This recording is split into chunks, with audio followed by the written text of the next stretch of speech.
नमस्कार मित्रों, हमारे चैनल पर आप सभी का स्वागत है।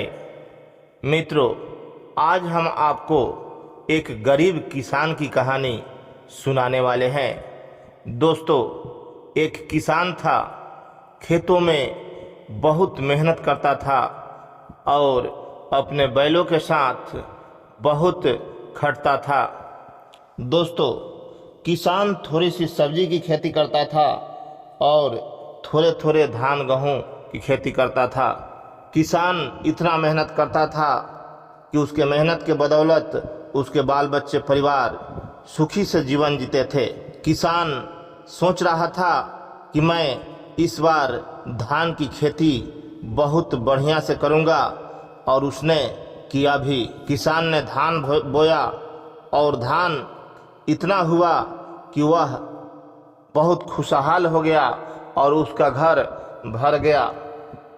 दोस्तों, ऐसे करके जो भी खेती करता किसान, उसे बहुत ही फसलें होती और फिर उस फसलों को बेचकर किसान अपना जीवन यापन करता और फिर खूब मेहनत करता।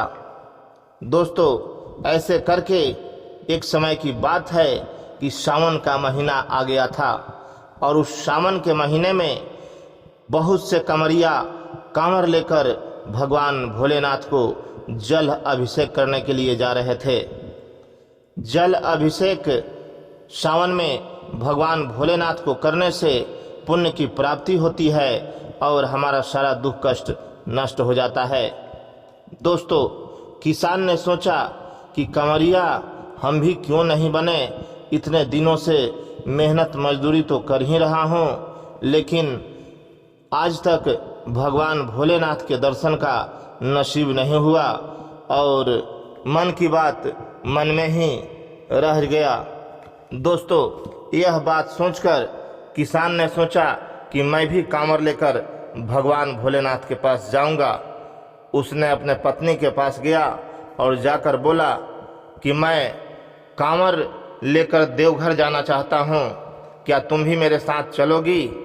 किसान की पत्नी ने बोली कि क्यों नहीं, लेकिन मेरे 2 बच्चे हैं, इनको कौन देखेंगे?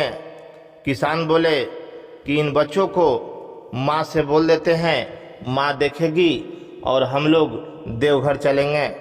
जब वह अपने माँ के पास गया तो बोला कि माँ, मैं देवघर जाने के लिए सोच रहा हूँ, मुझे देवघर जाने के लिए बहुत ही मन में उत्साह है। तो माँ बोली कि बेटा, क्यों नहीं, भगवान भोलेनाथ का दर्शन करना बहुत शुभ माना गया है, इसलिए तुम जरूर जाओ। और फिर किसान के ने बोला कि मेरे पत्नी भी जाना चाहती है। माँ बोली कि ठीक है, इसे भी ले जाओ, और माँ ने बच्चों को देखने के लिए कह दिया। फिर किसान अपने बीवी के साथ देवघर चल दिया। रास्ते में उसने सुल्तानगंज जाकर जल भरा और वहां से हंसते मुस्कुराते आगे बढ़ते गए। बोल बम के नारा से चारों तरफ भक्ति का माहौल था और सभी धीरे धीरे करके आगे बढ़ रहे थे। किसान देवघर जाकर बाबा भोलेनाथ को जल चढ़ाया और वहां दोनों ने भगवान का दर्शन करके भगवान को जल अभिषेक किया और फिर हंसी खुशी घर आए। घर आकर किसान ने अपने माता के चरण छुए और फिर उन्हें प्रसाद देते हुए कहा कि माँ, मैं तो देवघर देख लिया, अब अगले साल तुम्हें घुमा दूंगा, अगले साल मेरी पत्नी बच्चे को देखेगी। माँ हंसते हुए बोली कि अच्छा है, ठीक है, आगे साल हम और तुम दोनों चलेंगे। दोस्तों, किसान की कहानी ऐसे करके किसान ने भगवान भोलेनाथ को दर्शन किया। और किसान की कहानी आपको कैसा लगा? चलते चलते आप सबको नमस्कार। हर हर महादेव।